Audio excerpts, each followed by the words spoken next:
All right, Jesse on Fire, welcome back to the channel. Happy Easter, you guys. I'm putting down a video right now because I've got something to say.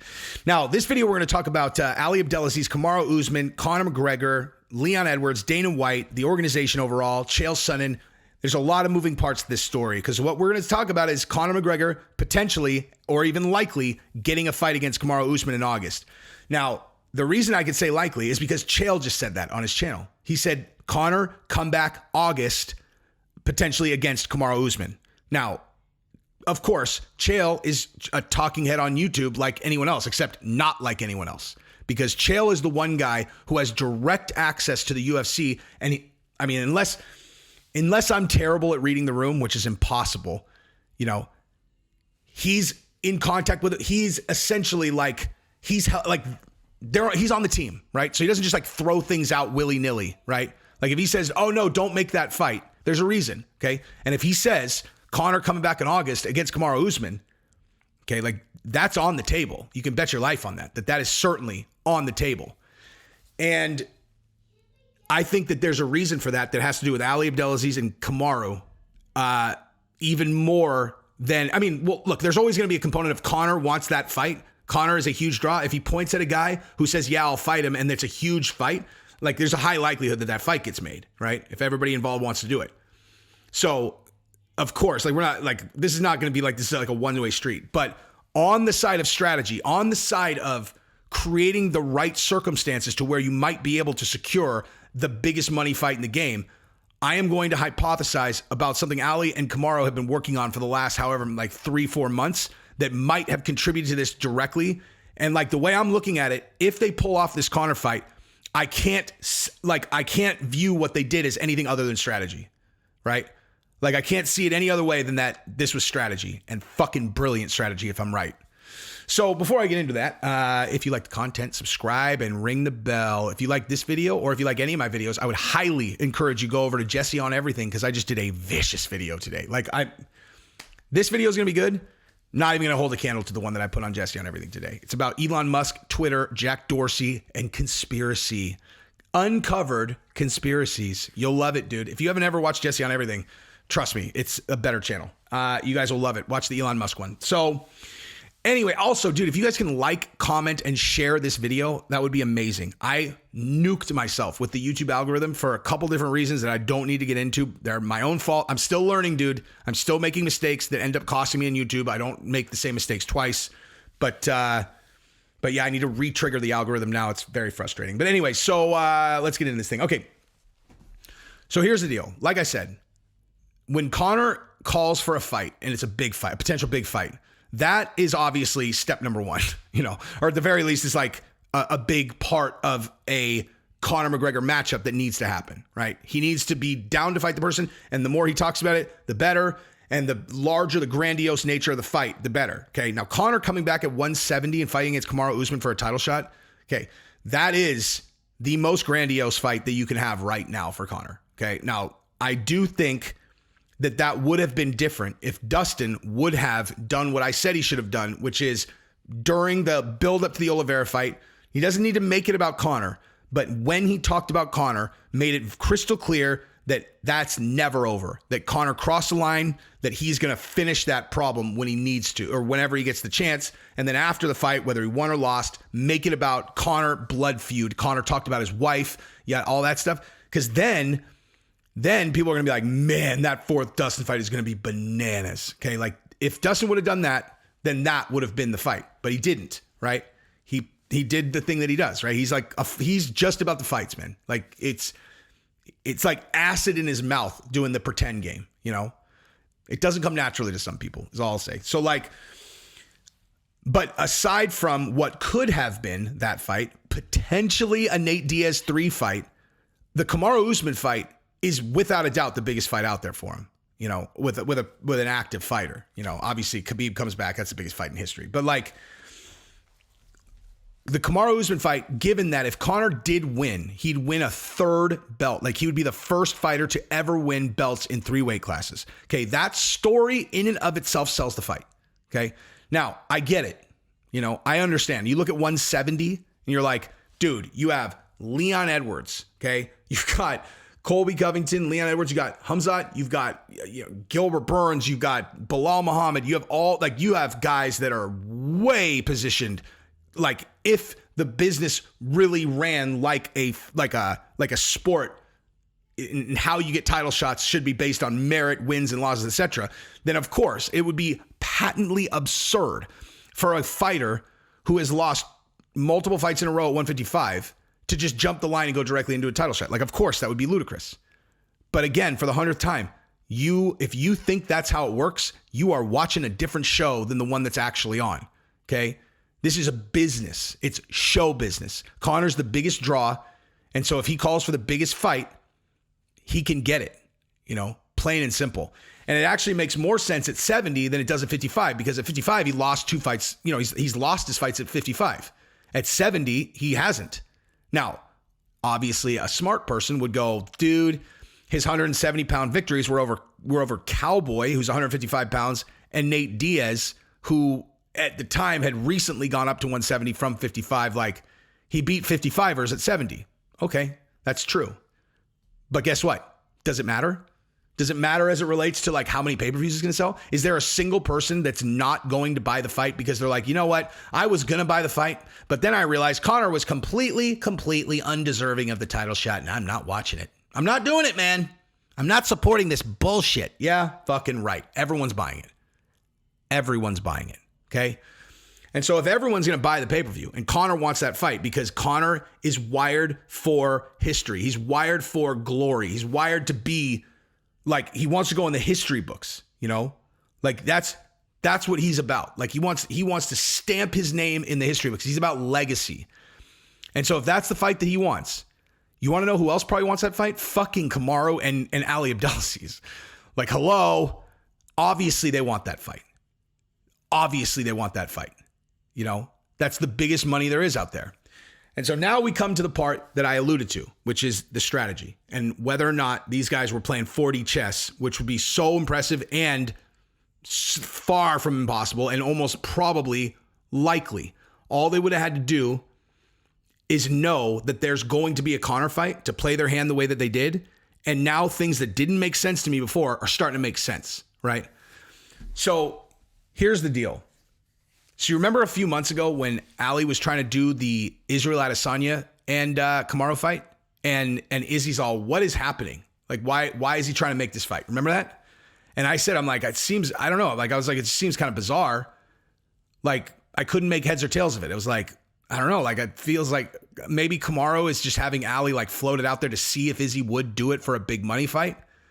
And because, with Kamaru, he's in a different, like, these guys are all big money fight, and then you find out that they don't actually get paid more. Like, Kamaru's in a different ballgame. He will get paid more, And, so that, like, maybe they're just trying to do a money fight, maybe, and they're trying to float it, right? But it just seemed like it didn't make a lot of sense to me at the time. Then they start calling for Canelo, right? And you're like, dude, Canelo? It's like, really? Kamaru's awesome. And he's the best MMA fighter in the world at that size. He would kick the living shit out of Canelo Alvarez in an MMA fight. There's no conversation there. Like, Kamaru would wax Canelo in an MMA fight. So in a real fight, he's the toughest bastard in the world. Period. Like, there's period. Okay, but you're talking about boxing. Okay, now you're talking about a completely different sport. And as we've learned from many, many, many MMA fighters who go over to boxing, it is not the same thing. There's a million things going on in an MMA fight that do not apply to boxing, which means that a professional boxer, especially like Canelo, who has absolutely fine-tuned his craft in this kind of fighting, whoop, whoop, like just this. He's never thought about a kick. He's never thought about a takedown. He's never thought about, he's never thought about when he's going to have to, sprawl. He doesn't have to worry about what he's doing on his back if he ends up there. He doesn't have to worry about his takedown defense. None of that stuff. It has been solely, all of his time from when he was a fucking baby has been dedicated to this. And he's the best in the world at it. It's like, dude, Kamaru, you're a savage, man. Like, if I wanted, like, if someone was going to talk about me and my options were the best boxer in the world or the best fighter in the world, fucking no-brainer, dude. It's like, okay, yeah, we'll fight under your weird rule set and maybe you can beat me. But if we add one other factor, I beat the fuck out of you. I mean, dude, what do you think? Of course you'd rather be the best fighter. But that's not what we're talking about. We're talking about him going into box. Now, why would he want to do that? People can say that it's because he wants a new challenge. Yeah, fucking right. He wants that money, son. He wants that money. Like any smart person would. Okay, you got a limited time when you're in the game, and especially when you're in your prime like Kamaru. So you want to maximize your earnings. Okay, here's the deal. It's possible the Tyson Fury thing with Francis was partially driving that. But I think it was probably pretty likely to anyone who's really watching, like, they're not going to make that fight. They're not going to make that fight. And the reason for that is because how does it benefit the UFC to have their undisputed champion go over into boxing and get the fucking shit beat out of him by Canelo Alvarez? Now, it benefits Kamaru because he makes a lot of money. But, like, I mean, look, like, again, I want to just make this perfectly clear. I think Kamaru is the best 170-pound fighter in the world. But do I think he can beat Canelo Alvarez in a boxing match? No. I mean, like, I'm not saying he couldn't beat any pro boxers. He's not beating fucking Canelo, dude. Like, I'm sorry. That's just not going to happen. Now, is it worth it to him to make $35 million to lose a fight to Canelo? Fucking of course. But I knew Dana's not going to do that. It sets up a paradigm where, like, if you can get big enough in UFC, you can go make the real money in boxing. Like, that's the worst possible optics you could have. The worst optics you could have. It's one thing to do a one-off with McGregor and Mayweather when it's this event that's larger than life, and it's Conor. Like, as much as anybody wants to say, like, that there's a second Conor, there's not, dude. There's no one even in the realm of where he especially was at the time. And so doing another co-promoted boxing match. Now, look, like we've talked about it on the channel. It's possible they're backed into a corner with Nate Diaz. Okay, because if Nate Diaz has one fight left, they are not going to lose Nate Diaz if they have any ability to salvage that. And if Nate sticks his feet in the ground, he's like, look, I'm not signing with you guys. I'm going to fight Jake Paul. Give me my last fight. And he's got an end date on his contract. Then they get in a situation where they might have to co-promote a fight. Because their options are Nate Diaz goes and makes all the money anyway without them involved. And then he's a free agent. Or they can facilitate, co-promote, and then they keep Nate Diaz afterwards. And it looks like it's, they're in control or whatnot. The optics are way better. And they retain Nate Diaz. It's the same situation with Tyson Fury. With Francis, Like, now he has the ability to do it on his own. So, like, if the UFC wants to retain him, they might have to co-promote a boxing match. But the only reason for that is because of their contractual situation. And Kamaru has a big-ass deal. Kamaru is one of the best-paid guys in the UFC. So, like, he can't just, like, there's no, like, threat there where they're going to have to do it, right? That, like, there's no threat there. So, like, why would they do it? They don't want to do it. They don't want to co-promote boxing matches at all. The only reason they would do them is if they're trapped and they have no choice, And so I knew they weren't going to do that. But so my point is, if I know it, you think I know the business better than Ali Abdelaziz? Of course he fucking knows, most likely, that like they're, like both of those fights are long shots, right? So what if it's strategy from the beginning? Okay, so what if that whole entire thing is a ruse? Like it's a strategy where they know they're not getting the Izzy fight and they know they're not getting the Canelo fight. However, you put enough pressure on the UFC, you want to keep Kamaru happy, dude. Like you do not need another guy in some kind, especially a guy like Kamaru, who's the number one pound for pound fighter in the world. You do not want any kind of problems with him. Like you want him happy with the UFC, whatever. Like the optics do matter at a certain point. Like if you need to have happy fighters. Kamaru's happy, Sean O'Malley's happy. Like there are these guys who are like team players who are happy. You don't want a problem with him. And so if he starts making noise about Izzy, starts making noise about Canelo, and you're not doing those fights, right? You're not going to do those fights. Then what happens when you say, okay, fine, we'll settle for Conor. Give us Conor. How about that? And they sit there and they think they're like, Conor does want Kamaru.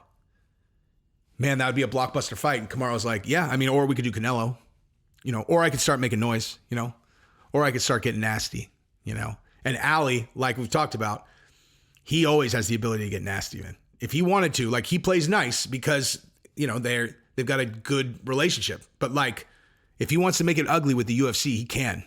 He's got a lot of leverage, dude. He's got a lot of guys. Both guys in the main event last night are with him. Gaethje's with him. Fucking Kamaru's with him. Triple C's with him. Tons of stars are with him. If you wanted to make it ugly, you could. And so if they pose those big fights they know they're not actually going to get, and that's all a setup for them to propose them getting Conor, fucking brilliant. If that's what they were doing, and they end up with this Conor fight, 40 chess, dude. Absolutely brilliant if that's what they were doing. And I hope it is. I would love to see that fight. I would love to see Kamaru get paid like that. I would love to see Ali get paid like that. I would love to see Conor get a chance at winning 3 belts. I love everything about it. And I will be there in the front motherfucking row, son. I will spend a lot of dough on those tickets. And yeah, if I like for that one, a fight like that, I would probably revamp how we do the group. Like I would buy less tickets because they'd be so much more expensive. You know, like it's like, dude, if we're going to do this one big, they're going to be, you know, the tickets are going to be $2,700 or something.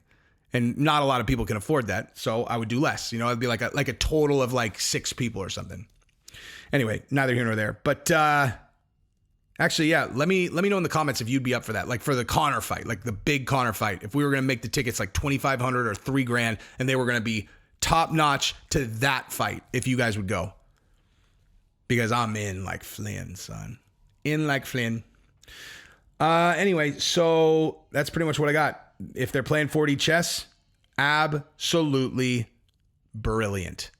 And if not, and they get the Conor fight, I'm still all in. So go watch that Elon Musk video. Trust me, dude. Like, trust me. It's a keeper. Anyway, love you guys. Peace.